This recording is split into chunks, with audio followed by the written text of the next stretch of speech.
em 1 Samuel, capítulo 2, versículo 4. 1 Samuel, capítulo 2, versículo 4.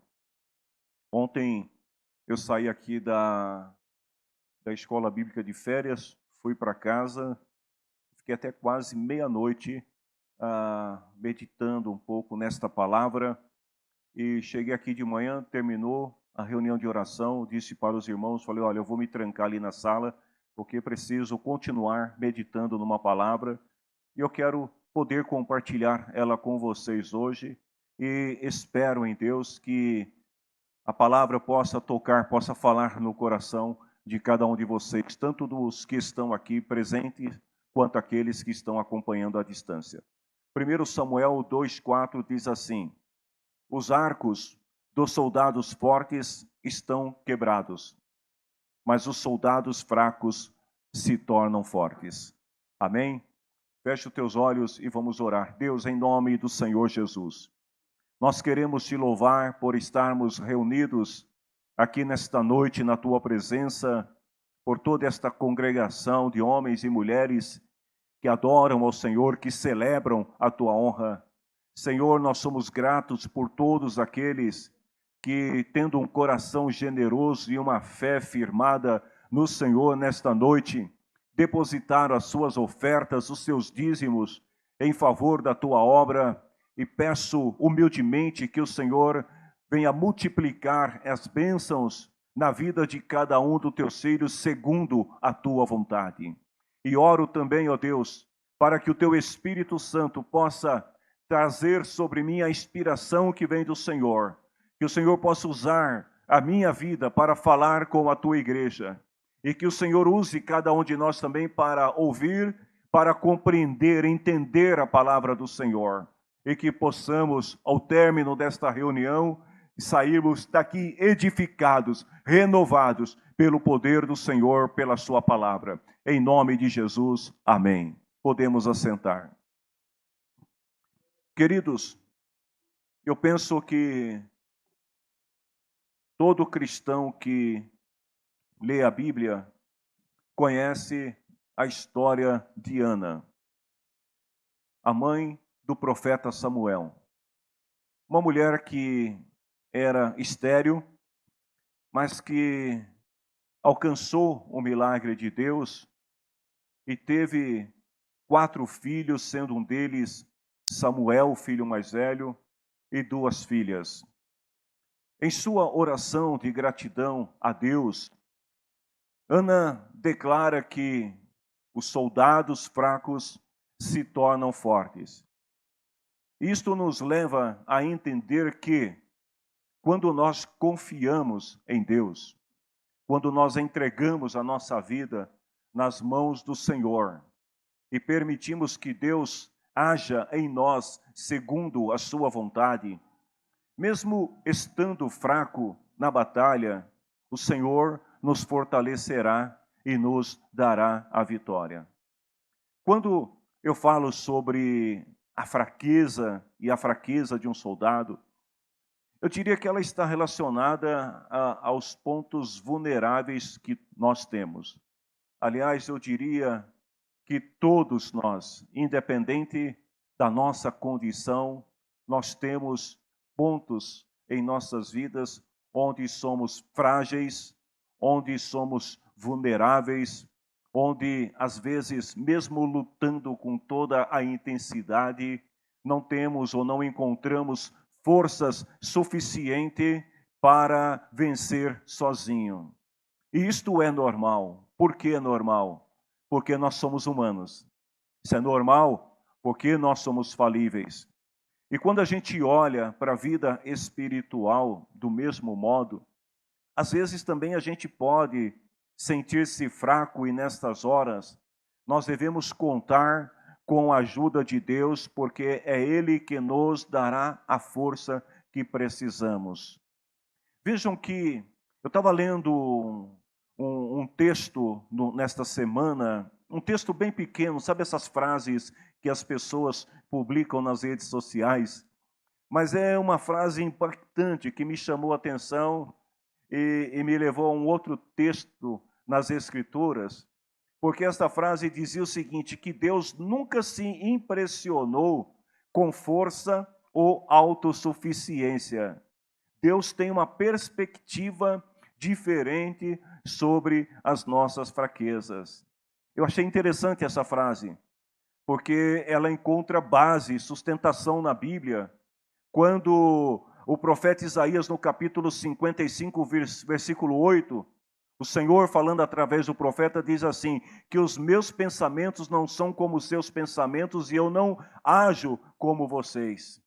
Ou seja, a maneira como Deus age, como Deus trabalha, é o oposto daquilo que nós esperamos. A nossa perspectiva, a nossa compreensão, a nossa maneira de ver e de enxergar as coisas é diferente. E Deus, ele tem prazer em usar a nossa fraqueza para promover a sua glória. Em 1 Coríntios 1, 27, a Bíblia diz assim, que para envergonhar os poderosos, ele escolheu o que o mundo acha fraco. Ou seja, na perspectiva do mundo natural, alguém inútil, alguém frágil, alguém sem condições de suportar, de vencer, Deus escolheu. Por quê? Anote isso para você não esquecer. As suas fraquezas não são acidente. Quando você se olha no espelho e aí você se vê impotente em determinadas áreas da sua vida, entenda isso. Essas fraquezas não são acidente, não estão aí na tua vida por acaso. Mas vejam bem que Deus é que permitiu deliberadamente que você tenha essas fraquezas para que Ele possa demonstrar o poder dEle na tua vida através das tuas fraquezas. Ou seja, Deus é atraído pelos fracos que admitem ser fracos. Ou seja, por aqueles que entendem as suas imperfeições, por aqueles que entendem as suas limitações, por aqueles que sabem que sozinhos não conseguirão avançar em determinadas áreas. Então Deus é atraído por essas pessoas quando chegam diante dele e diz assim, Senhor, aqui não dá, eu preciso da tua ajuda. Então vejam, se Deus usasse apenas pessoas perfeitas, não iria acontecer nada. Por que não iria acontecer nada? Porque nenhum de nós é perfeito. Todos nós, em alguma área, nós temos alguma imperfeição. Então, o fato de Deus usar o imperfeito, o fato de Deus usar alguém que, sendo fraco, Deus tornar esta pessoa forte, é encorajador para nós. Porque quando você olha para alguém, vamos imaginar uma cena bem simples. Alguém que tem muita dificuldade. Alguém já viu um gago cantar? Eu já vi. E cantar bem. Aí você vê alguém, né, que tem essa dificuldade para falar. E você imagina, essa pessoa não serve. Só que aí Deus dota esta pessoa de uma habilidade acima da sua limitação. E a pessoa consegue cantar, às vezes consegue pregar. Eu lembro-me de um irmão que eu conheci, que ele era extremamente gago. Mas quando dava o microfone para ele, acabava a gagueira. Ele terminava de pregar, sentava, voltava a ser gago. E aí você fala, como isso pode acontecer? É Deus habilitando, é Deus empoderando você naquilo que você é falho, naquilo que você é limitado. E isto é encorajador para nós. Quando a gente olha nas histórias da Bíblia, no Antigo Testamento e no Novo Testamento, nós vamos ver que os grandes homens e mulheres de Deus, mesmo em suas fraquezas, foram capazes de realizar grandes coisas para Deus. E quando a Bíblia fala da fraqueza desses homens e mulheres, a Bíblia não fala no sentido de querer diminuí-los. Quando a Bíblia fala dos pecados de Davi, da queda de Sansão, na verdade a Bíblia não está diminuindo estes personagens bíblicos, mas ela está nos ensinando que mesmo fraco, quando eles entenderam a fraqueza e se voltaram para o Senhor, Deus usou eles para fazer coisas extraordinárias.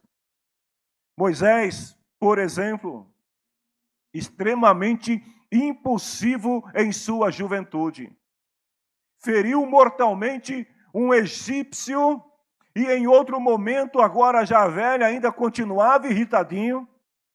Deus fala para ele tocar na rocha, o que Moisés faz? Ele bate na rocha. Mostra o destemperamento, o descontrole de Moisés. Agora, quem aqui vai negar que Deus usou Moisés e que Deus fez através dele coisas grandes? Elias, o profeta que faz descer fogo do céu, foge de Jezabel. Tiago diz que ele era humano como nós. O que isso significa? Que o mesmo Elias corajoso tinha dentro dele também um medo atemorizador, um medo que o levou para uma caverna. Tem pessoas que, às vezes, elas têm tanto medo que elas acabam se empoderando de coragem sem ter coragem. É aquela pessoa que o medo é tão grande, né? Que ela acaba andando sobre as águas sem saber nadar. Pedro. Salomão, o homem mais sábio que existiu sobre a face da terra. Todo mundo fala das qualidades de Sansão. Mas se você ler em 1 Reis capítulo 11, versículo 1 e 2, vai ver que Sansão ele tinha uma grande fraqueza, um amor desmedido, sem controle pelas mulheres. E isto causou a sua ruína. A Bíblia diz assim, que Salomão amou muitas mulheres estrangeiras, casou 700 vezes e teve 300 casos extra-casamento. Casou-se com elas, mesmo sabendo que Deus havia ordenado aos israelitas que não se casassem com mulheres estrangeiras. E ele ainda fazia o que elas pediam e adorava deuses estranhos com elas. Mas quem foi Sansão? O homem sábio, o homem mais inteligente de todos. Davi, o homem segundo o coração de Deus, que num dia de descanso na varanda de sua casa desviou-se do propósito de Deus. Se envolveu com uma mulher casada. E como se não bastasse, a fim de acobertar o seu pecado, ele trama a morte do esposo daquela mulher. Gente, eu estou falando de um homem segundo o coração de Deus. Sansão, o nazireu, o consagrado, o ungido, o separado por Deus, capaz de vencer pela força que Deus lhe deu, o exército de 1000 homens, com a queixada de um jumento, sucumbiu aos pés de uma mulher chamada Dalila, quando revelou o segredo da sua força. Nós poderíamos falar de muitos outros personagens, mas o tempo não permite. Todos esses personagens, eles tiveram em algum momento a sua fraqueza. Porém, mesmo em suas fraquezas, quando eles se voltaram para Deus, o Senhor os usou para fazer coisas extraordinárias. O que eu quero dizer para você aqui nesta noite, não sei qual é a sua limitação, não sei qual é a sua fraqueza, não sei em que área da tua vida você é vulnerável, mas de uma coisa é certo, ainda que você seja fraco, se você se voltar para o Senhor e admitir, reconhecer que você precisa da ajuda dele, ele vai te tornar forte e você vai vencer. O que é que a Bíblia ensina sobre ser forte quando você se sente fraco? Quando a gente ouve falar desses personagens bíblicos, Dá até vergonha, né? Quando a gente fala assim, eu queria ser como Davi, aí você descobre os problemas, porque eu não falei todos os pecados de Davi. E aí você fala, é melhor continuar sendo João do que ser Davi. Mas eu quero ser cheio de fé como Abraão, eu queria ser Abraão. O sujeito que vendeu a esposa, porque teve medo e quis salvar a sua pele e entregou a mulher.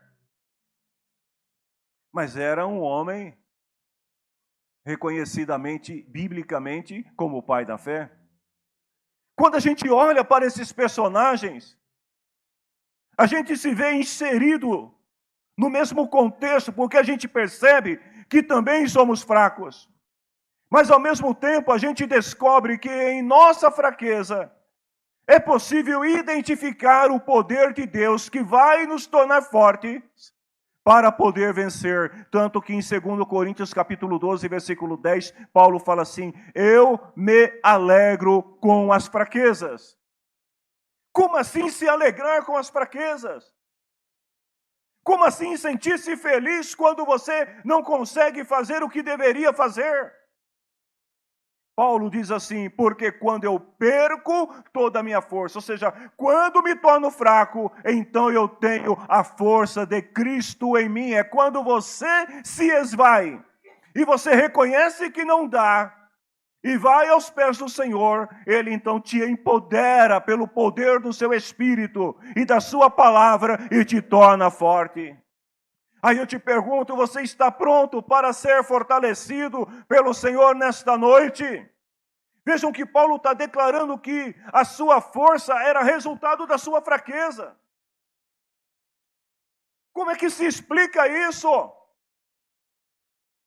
Paulo descobriu uma grande verdade, que enquanto ele vivia o evangelho ensinado por Cristo e se esforçava para fazer a vontade de Deus, Deus o tornava forte para vencer as adversidades. É claro que aqui Paulo não está falando de força natural, ele está falando de força espiritual. Então, parafraseando as palavras de Paulo, Paulo estava dizendo o seguinte, quando estou humanamente fraco, então eu sou espiritualmente forte. É quando a minha carne não consegue resistir, que Deus me enche do seu espírito para vencer a carne.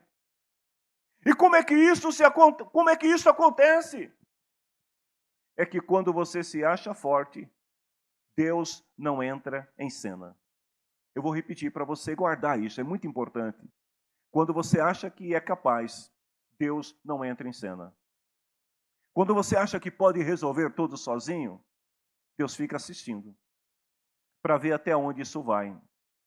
Às vezes, algumas pessoas até conseguem avançar até certo limite.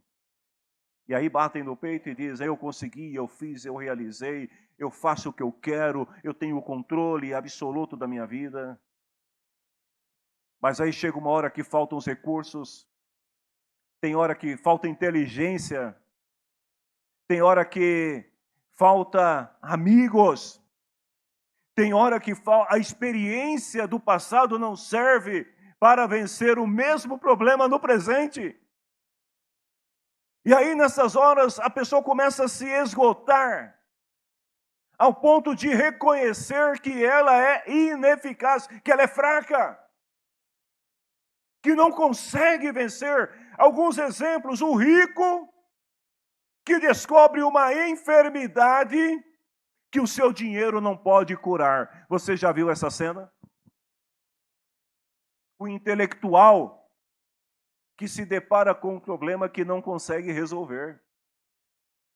O amigo fiel que se torna infiel e por aí afora. Por outro lado, quando você reconhece que está fraco, aí Deus entra em cena. Quando você reconhece, como Ana, ela reconheceu, e por isso que ela se prostrou ali no templo do Senhor, e ela começou a orar, e ela começou a chorar, e Eli vai até lá e tenta tirar a Ana daquele lugar. Eli pensa que ela está bêbada, né? E ela não para de chorar e ela não sai, porque ela está se derramando diante do Senhor e reconhecendo que ela não tinha capacidade para gerar filhos, porque era estéril. Então, a Ana, ela reconhece diante do Senhor que ela é fraca nesta área, que ela não conseguiria alcançar o que desejava sozinha. Mas aí o profeta Eli dá uma palavra para ela: mulher, levanta, vai para casa, vai descansar, porque aquilo que você pediu, o Senhor já fez, está tudo certo. Ela crê, ela se apropria da palavra. Ela não ficou grávida na oração, tá, irmãos? Mas ela se apropriou da palavra. E ela foi para casa feliz, comeu, bebeu, se divertiu, sorriu. E depois de um ano estava voltando com o pequeno Samuel no braço.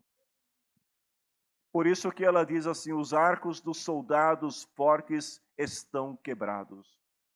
Ou seja, os soldados não dispõem de recursos para vencer a guerra. Mas os soldados fracos se tornam fortes, ou seja, eles encontram forças mesmo com seus arcos quebrados, mesmo sem recursos. Eles encontram forças para continuar lutando e vencendo. Queridos, é por isso que nós devemos aprender a confiar em Deus e nunca confiar em nossa própria força. Tem muita gente que, quando vem para o Evangelho, acaba depositando a sua fé em outras pessoas. Eu diria que esse é um dos principais, ou melhor, uma das principais causas do porquê muita gente se desvia e muitas pessoas se tornam espiritualmente fracas na igreja. Por quê? Porque elas depositam a fé em alguém e elas passam a olhar para esta outra pessoa como um exemplo, como um modelo de vida. E aí elas esquecem que essas pessoas também podem falhar. É o que vai acontecer com o tempo. Elas não vão corresponder às suas expectativas. E aí as pessoas acabam se afastando, se desviando, enfraquecendo. Outros se desviam porque não foram ajudados na hora da provação. Tinha tanta, confiava tanto em alguém e de repente, na hora da provação, né, a pessoa falou: não, eu estou tranquila porque irmão fulano vai me ajudar, e aí você foi lá e a pessoa não te ajudou. Às vezes o líder não estava disponível para ajudar. Eu não me lembro se isso já aconteceu aqui na igreja, mas se não, um dia pode acontecer, de você me ligar de madrugada, eu não vou te atender, eu vou estar dormindo. Mas não se desvie por causa disso, porque os líderes também precisam dormir. Às vezes um profeta que errou na profecia, tem gente que está tão focado no outro e passa a dar tanto crédito à palavra de um profeta que se esquece que um profeta pode errar. Às vezes, até mesmo a falta de uma atenção no final do culto, tudo isso acontece quando depositamos fé nas pessoas. Tem pessoas que depositam fé nas estruturas, nos pastores. Tem muita gente procurando, ainda mais agora que nós estamos vivendo uma era de pastores midiáticos, famosos, né, que estão presentes nos meios de comunicação, que são populares. Tem muitas pessoas que acabam procurando esses pastores ou líderes, cantores, porque eles passam uma imagem de alguém que é muito forte, de alguém que é idealizador, de alguém que é cheio de Deus mais do que os outros, e às vezes a pessoa acaba depositando muito a confiança naquela pessoa. Existem pessoas, por exemplo, que vêm para a igreja, assistem o culto aqui com seus irmãos, o pastor prega, a irmã prega, o irmão prega, a equipe de louvor prega, mas depois sai, vai para casa, vai ouvir outra pregação, e depois dá crédito para o que o outro fala. E aí quando o outro cai em pecado, quando o erro do outro é exposto, aí a pessoa se desvia. Porque não estava firmado em Cristo, estava firmado no outro, querido. As estruturas caem, os homens passam, mas aqueles que confiam no Senhor são como o monte de Sião, que permanecem para sempre e não se abala. Então devemos colocar a nossa fé, a nossa confiança em Deus. Porque todas as pessoas, independente de quem seja, de como se vestem, de como cantam, de como pregam, de como se portam, de como se posiciona, do quanto sabem ou menos sabem. Todas as pessoas, humanamente falando, são iguais a mim e você. Elas não são diferentes. Porque a força, a unção e a graça não vem delas, vem de Deus, que está sobre elas. E se em algum momento elas falharem, isso pode acontecer porque também são humanos como você. Então seja dependente de Deus e tenha, se você quer ter um exemplo na tua vida, se você quer ter um modelo de alguém para seguir, o nosso modelo é Cristo. Pedro, em 1 Pedro 2,21, diz assim que o próprio Cristo sofreu por vocês e deixou o exemplo para que sigam os seus passos. Nós temos que seguir os passos de Jesus.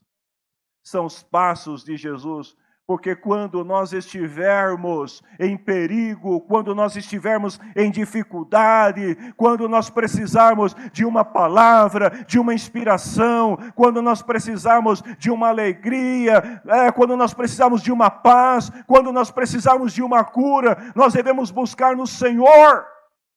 Porque Ele não descansa. A palavra do Senhor diz no Salmo 121, versículo 3 e 4, o seu protetor está sempre alerta e não deixará que você caia. Se você estiver firmado em Deus, se você estiver firmado em Cristo, Ele vai te proteger, você não vai cair, você não vai falhar. E o fraco se tornará forte. O protetor do povo de Deus nunca dorme e nem cochila. Olha que coisa linda. Se você clamar por Ele de madrugada, Ele vai te ouvir, Deus vai te responder. Deus vai dizer coisas maravilhosas para você. Sabe aquela ideia que surge, aquele insight, você está de madrugada pensando como resolver uma questão no trabalho, e aí de repente você fala, meu Deus, como que eu vou fazer? E de repente vem aquele insight, Deus te dá ideias brilhantes quando você clama ao Senhor e pede ajuda dEle. Deus te dá estratégias para vencer quando se ver encurralado pelos inimigos. Deus te dá conselho, na palavra de Deus você encontra conselhos para viver uma vida boa e agradável a Deus, e mais que isto, Ele te torna espiritualmente forte. Jeremias 33:3, clama a mim, eu te responderei e te anunciarei coisas grandes, maravilhosas que você ainda não conhece. Nós precisamos, para se tornar forte, ser como criança em nossa relação de fé com Deus, fé em Deus. A gente precisa ser, sabe, eu estava meditando nessa palavra e pensando um pouco sobre ser criança. Criança tem total confiança.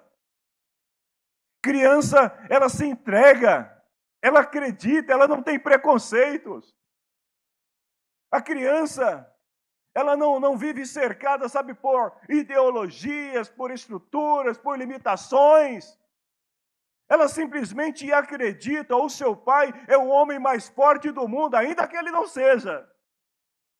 A sua mãe é a mulher mais linda, é a princesa mais maravilhosa do mundo, ainda que ela não seja. Porque criança, ela tem uma visão simplista, diferente daqueles que são adultos. Então ela não perde tempo olhando para as falhas. Por isso que Jesus falou que a gente precisa ser como criança. Eu estava meditando um pouco sobre isso, sabe? Por exemplo, cristãos maduros. Como é que ora um cristão maduro, sempre com desconfiança, é assim ou não é? A gente é cheio de paradigmas, cheio de ideias, a gente pensa tanta coisa, aí quando a gente vai orar, a gente está sempre encontrando uma desculpa para justificar a nossa falta de fé. E a gente usa a Bíblia para isso. Porque a gente fala assim, se Deus quiser, né? A gente pega um versículo, porque o cristão maduro conhece a Bíblia. Já leu a Bíblia, né? Já estudou, às vezes foi aluno de escola dominical já estudou teologia, então ele vai usar a Bíblia, se Deus quiser, se for vontade de Deus. Quem sabe, né? Eu vou orar. Você está doente? Vem cá, eu vou orar por você, mas quando eu terminar a oração, você vai no médico, viu? Se cuida. Esse é um cristão maduro. Porque eles têm um zelo tão grande, tão grande. Eu estou falando de zelo, gente. Eu não estou criticando, estou falando de zelo. O cristão maduro, ele sabe tanto que às vezes o zelo é tão grande que ele acaba limitando o agir de Deus em sua vida. Agora, o crente que age como criança é diferente, né? Olha o crente que ainda age, né, como uma criança. Não vou dizer que ele é novo na fé, mas que ele age como uma criança. Ele ora desse jeito, embora alguns pregadores não concordem, mas é bíblico. Ele ora assim, eu profetizo sobre a sua vida, eu determino sobre a sua vida, seja curada em nome de Jesus. Ele ora para o sujeito que está endemoniado e fala, está liberta em nome de Jesus, e pronto, e vira as costas e vai embora. Por que ele age assim? Porque ele tem uma fé pura, uma fé simples. Ele não está preocupado em ficar tentando entender, ele simplesmente crê. E ele age movido pela fé, tanto é que a maioria dos testemunhos que se ouvem são de quem? De novos crentes. A impressão que dá é que a maioria dos crentes antigos não tem testemunho. E isso não é verdade. Isso acontece porque às vezes nós deixamos de ser criança no que diz respeito à fé. A gente começa a colocar tanto e se, que a gente acaba limitando o agir de Deus. Jesus disse, se vocês não mudarem de vida e não ficarem igual criança, não vão poder entrar no reino dos céus. É por isso que tem um monte de crentes antigos na fé, pastores antigos, que já não acreditam mais na eternidade, já não acreditam mais no arrebatamento, já não acreditam mais na condenação eterna. Por quê? Porque o sujeito ficou tão cheio de conhecimento, de teoria, que agora ele já não sabe mais nem no que ele acredita. E às vezes tudo o que nós precisamos é ser como uma criança, acreditar no que Deus falou, parar de ficar calculando riscos, parar de ficar pensando em opiniões contrárias à palavra de Deus, acreditar no que Deus falou e pronto. Eu lembro que quando eu era criança ainda, jovem, nós tínhamos um lema que era o seguinte: o que eu não entendo na Bíblia, eu aceito por fé e ponto final. Não se perdia tempo discutindo, mas a geração atual quer discutir tudo. Quer discutir semântica, as nomenclaturas, os textos. E é tanta perda de tempo tentando entender aquilo que não podem entender, que acabam perdendo o foco no principal. Quando eu era criança, gente, eu vou dizer uma coisa para vocês, eu era corajoso. Mas eu tenho a impressão que depois que eu estou ficando velho, não que eu ainda esteja velho, mas estou ficando e vou ficar velho, eu acho que eu estou muito calculista ultimamente, eu estou muito receoso nas coisas que eu vou fazer. Eu estou falando de vida pessoal, mas, sabe, às vezes eu tenho que fazer alguma coisa, eu fico tanto tempo pensando no que eu tenho que fazer, que quando eu decido fazer, já não dá para fazer.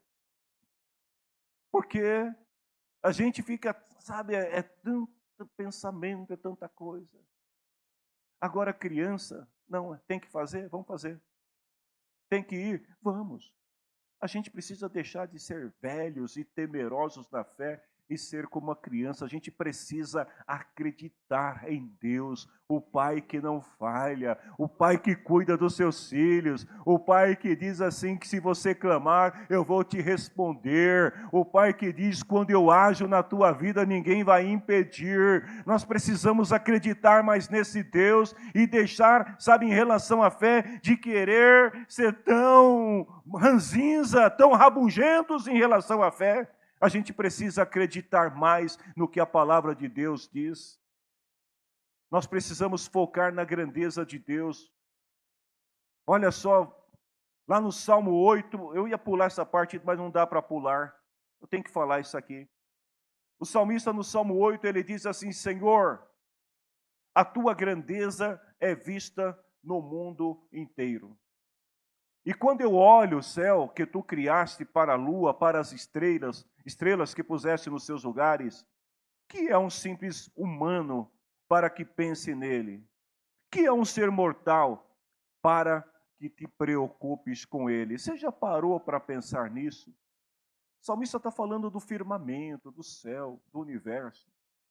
Ele está falando da grandeza de tudo que ele fez. E na sua reflexão, o salmista está dizendo assim: tudo que Deus fez é tão grande, mas tão grande. E quem somos nós para que Deus se lembre de nós? Você já parou para pensar nisso? Qual é o teu tamanho comparado com o universo? Quem somos nós, gente? O salmista então pergunta: quem é o ser humano? Para que Deus se lembre dele. Então vejam que, comparando toda a criação e o universo, a conclusão do salmista é que nós somos insignificantes.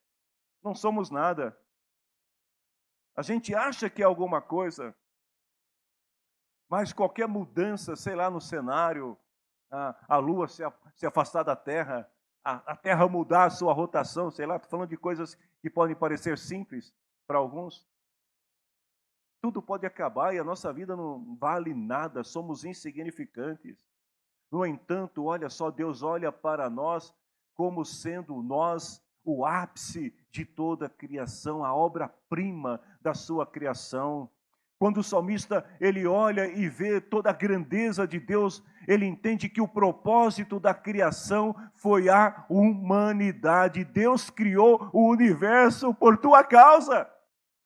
Deus criou o universo por minha causa, foi por causa da humanidade. Por quê? Porque Deus deseja nos tornar seus filhos para o louvor de sua glória. Gente, isso é grandioso demais.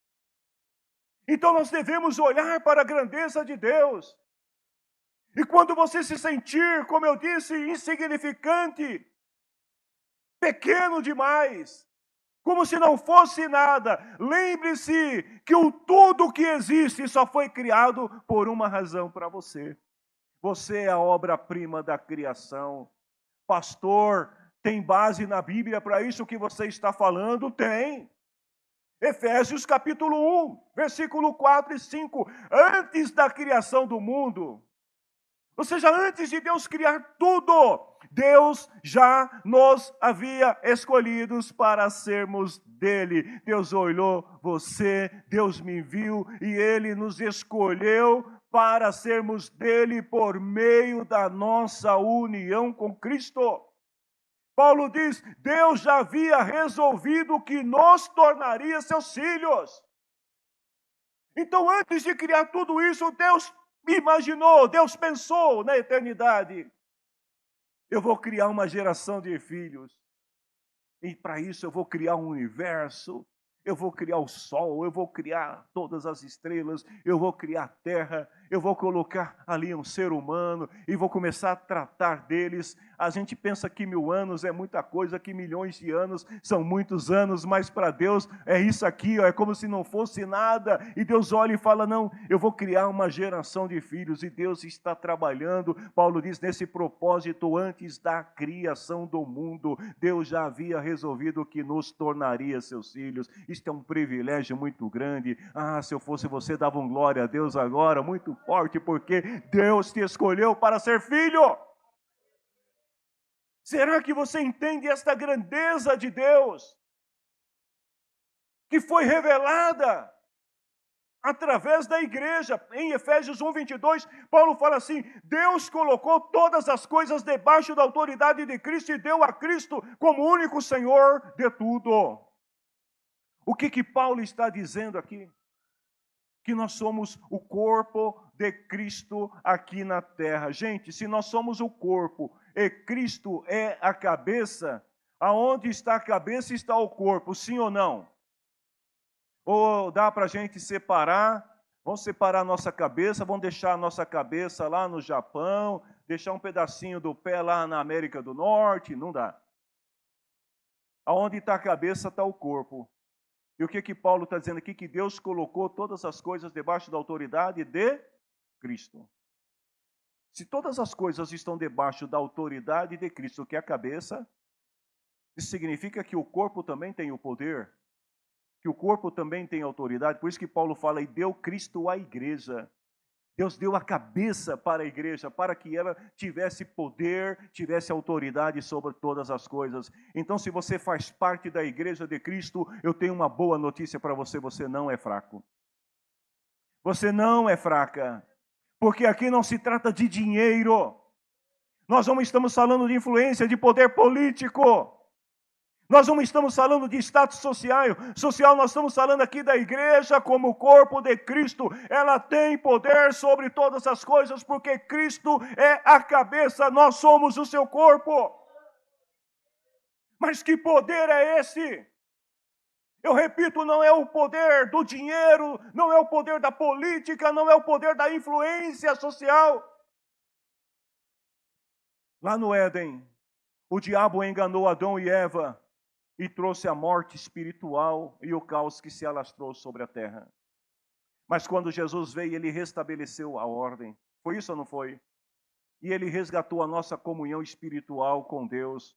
Portanto, quando Paulo fala que Deus deu Cristo à igreja e que deu à igreja a mesma autoridade que está sobre Cristo, significa que a igreja ela tem um poder extraordinário que muitas vezes passa despercebido por alguns cristãos. Ela tem o poder para libertar os cativos que estão sob o domínio de Satanás, para abrir os olhos espirituais das pessoas e trazer salvação para aqueles que estão perdidos. A igreja tem o poder para levar a paz onde há guerra. A igreja tem poder para levar esperança onde não há esperança. A igreja tem poder para levar alegria onde só há tristeza. Porque a autoridade está sobre ela. Nós precisamos reconhecer esse poder que nós temos, que vai muito além das coisas terrenas e naturais que se pode ver. Nada será impossível se você fizer a vontade de Deus. Lembre-se disso, você é filho, você é herdeiro, você tem poder, porque você é a igreja de Cristo Jesus. Você tem autoridade sobre todas as coisas, porque você está ligado sobre a cabeça, ou na cabeça que é Cristo. Mas para isso a gente precisa reconhecer, mais uma vez, as nossas limitações e imperfeições naturais.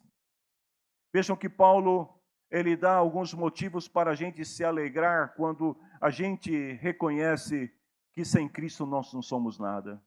Tem um hino antigo que eu lembro que os irmãos na outra igreja que a gente congregava, cantava, que dizia, eu sem Cristo nada sou. A gente precisa reconhecer que sem Cristo nós nada somos. E Paulo dá alguns motivos para nos alegrarmos em nossas fraquezas. Primeiro, porque a fraqueza nos torna dependentes de Deus. É assim ou não é? Paulo fala assim, eu me alegro também nas fraquezas. Por quê? Porque quando eu penso que não tenho força, então eu tenho a força que Cristo me dá. Então toda vez que você se sentir fraco, lembre-se disso, você depende de Deus para ser forte. Então seja dependente de Deus. Segundo, as nossas fraquezas também impedem que sejamos arrogantes. Ou seja, a fraqueza mantém a humildade. Porque quando a gente descobre que nós somos fracos, a gente fica mais humilde. Tanto que Paulo diz em 2 Coríntios 12, 7, para impedir que eu me exaltasse. Para impedir que eu me achasse bom, forte, suficiente.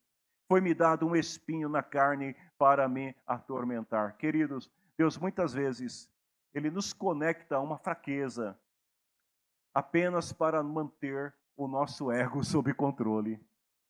Às vezes Deus, Ele coloca, sabe, um espinho na tua carne aí para te atormentar. Aí você fala assim, ô prova, né? Tem irmãos que estão orando para se libertar do espinho, ó, tem anos. Senhor, me livra desta prova. Me tira. Lembra do que Paulo falou? Deus mandou o espinho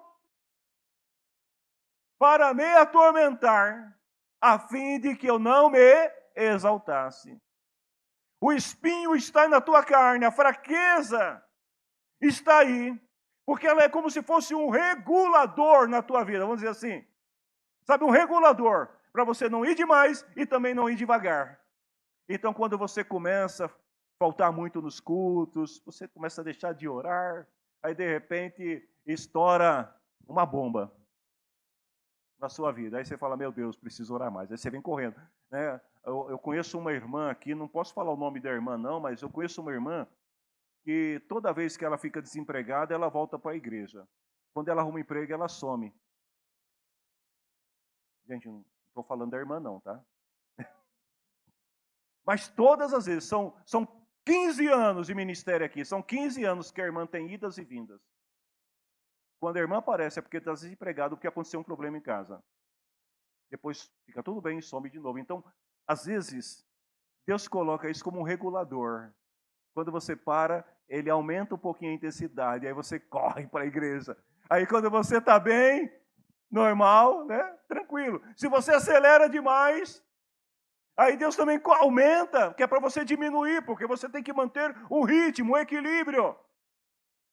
Outro sim, as nossas fraquezas também encorajam a comunhão com outros crentes. Porque a força, ela cultiva dentro de nós o que é um espírito de independência. Eu não preciso de ninguém.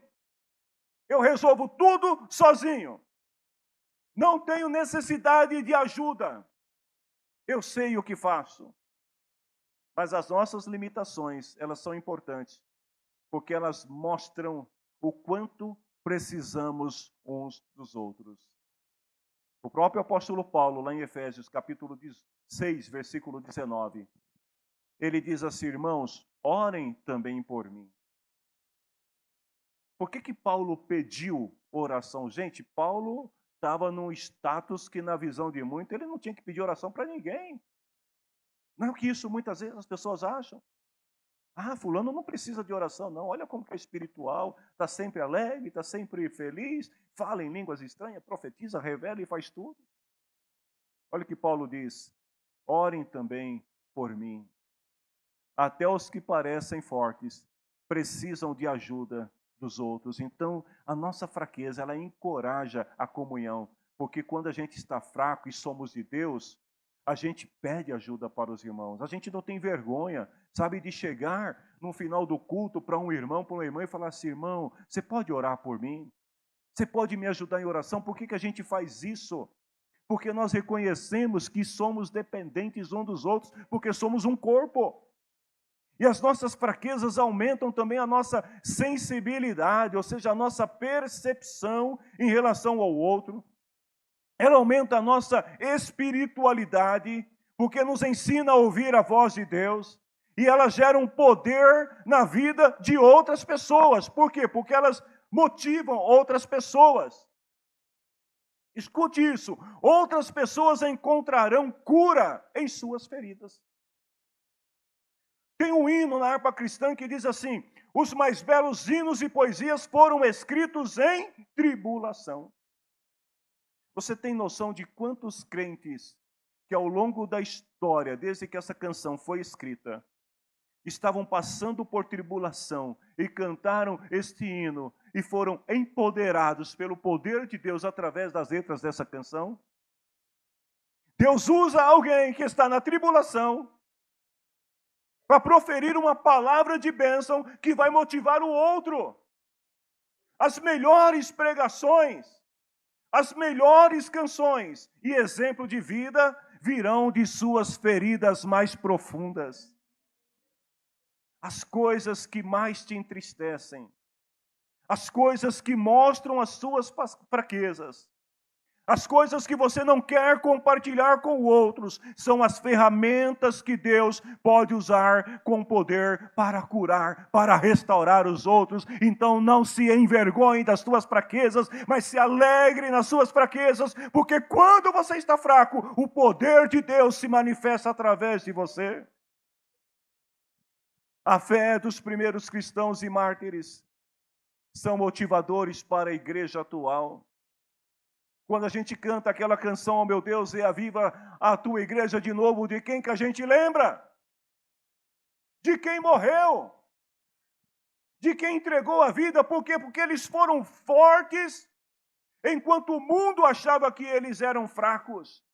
Enquanto o mundo achava que estava exterminando com os cristãos, acabando com a fé cristã, na verdade, Deus estava empoderando aqueles crentes através do sacrifício, do sangue derramado, para que a igreja de Cristo pudesse chegar até os dias de hoje. O teu sofrimento, a tua provação, a tua fraqueza é um motivador para o teu irmão que está do teu lado, porque quando ele olha e vê o quanto você sofre, o quanto você padece, o quanto você luta e não desiste de Jesus, ele diz: eu preciso ser como esse irmão, eu preciso ser como esta irmã. Hudson Taylor foi um missionário americano que viveu no século XIX como missionário na China. Ele foi enviado para fazer missões na China, ficou pouquíssimo tempo lá, sofreu uma grave enfermidade, ele era médico. Mas ele não conseguiu se curar, então ele teve que voltar para a América e depois de um tempo, ele decide voltar novamente para continuar servindo na obra missionária na China, onde ele morre. Vejam bem, queridos, a enfermidade de Hudson Taylor não impediu ele de servir o reino de Deus e cumprir o propósito que Deus tinha para a sua vida. E ele fez uma declaração muito linda que eu quero compartilhar com vocês. Ele disse o seguinte: todos os gigantes de Deus, foram homens fracos que fizeram grandes coisas para Deus, porque confiaram que o Senhor estaria com eles. Palavras de alguém que morreu no campo missionário, que doente não desistiu. Ele entendeu que se você quer ser grande para Deus, então não se preocupe com a sua fraqueza, porque Deus vai usar você na tua fraqueza para fazer coisas grandes para Ele. Por isso que Tiago diz assim: Deus dá graça aos humildes. Tem muita gente que não entende essa palavra de Tiago. O que Tiago está querendo dizer? Que humildade não é negar seus pontos fortes. Eu não estou dizendo para você que você deve sufocar aquilo onde você é forte. Nem que você deve também se colocar abaixo dos outros, achar que você é inferior aos outros. Humildade é ser honesto sobre as suas fraquezas. Honesto com Deus, porque Deus quer usar também as suas fraquezas. Não apenas os teus pontos fortes. Mas Deus quer que você entenda o seguinte, que mesmo sendo fraco não importa, você está nas mãos de um grande Deus que pode fazer coisas maravilhosas na tua vida. E quando as pessoas veem Deus usando você, apesar das suas fraquezas, isso acaba confortando as pessoas. Elas olham para você e pensam: se Deus está usando fulano na sua fraqueza, pode ser que Deus me use também. Eu estava meditando essa palavra, estou quase terminando agora. Eu escrevi uma frase bem pequenininha que diz assim: enquanto os nossos pontos fortes criam competição, as nossas fraquezas criam companheirismo, motivação e exemplo de vida. Quando nós reconhecemos as nossas fraquezas, a gente deixa de competir. A gente deixa de brigar para ver quem é o melhor, porque nós reconhecemos que somos todos iguais. Aí eu quero terminar essa palavra com uma pergunta para você. O que você acha que é mais importante? Impressionar as pessoas ou influenciar as pessoas? São duas coisas diferentes. Vejam bem, à distância, você pode impressionar as pessoas. Você pode postar coisas em suas redes sociais, você pode mostrar que você está de bem com a vida, você pode fazer um monte de coisa que vai impressionar os outros. Mas para influenciar, você precisa estar ao lado, você precisa estar perto. E quando você fica próximo das pessoas, sabe o que acontece? Quando você está perto das pessoas, você descobre que elas têm defeito. É assim ou não é? Quando você começa a andar com alguém que te impressionou quando estava à distância, e aí você começa a andar com essa pessoa, você começa a perceber os seus defeitos.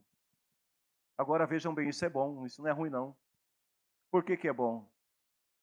Porque se você deseja ser usado por Deus, você precisa entender que para exercer influência sobre a vida de outras pessoas, você não precisa ser perfeito.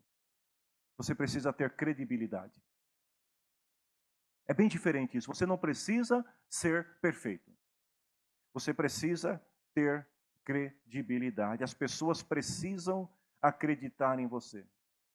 As pessoas precisam saber que você não está fingindo ser perfeito, porque você não é perfeito. Aqui ninguém precisa querer mostrar que é mais espiritual do que o outro, porque Deus conhece cada um de nós e sabe como somos. Nós precisamos ser honestos uns com os outros. Eu quero terminar essa palavra dizendo para vocês: descubra a glória que há em você através das suas fraquezas. Existe uma glória sobre cada um de vocês. Não é uma glória humana, é a glória de Deus.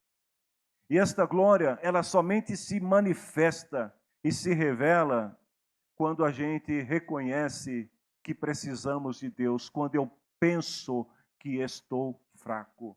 Aí eu me torno forte, porque o poder de Deus me aperfeiçoa nas minhas fraquezas. É por isso que Paulo diz: não me gloriarei em mim mesmo, mas nas minhas fraquezas. Ao invés de querer parecer autossuficiente, ao invés de querer parecer um grande superapóstolo,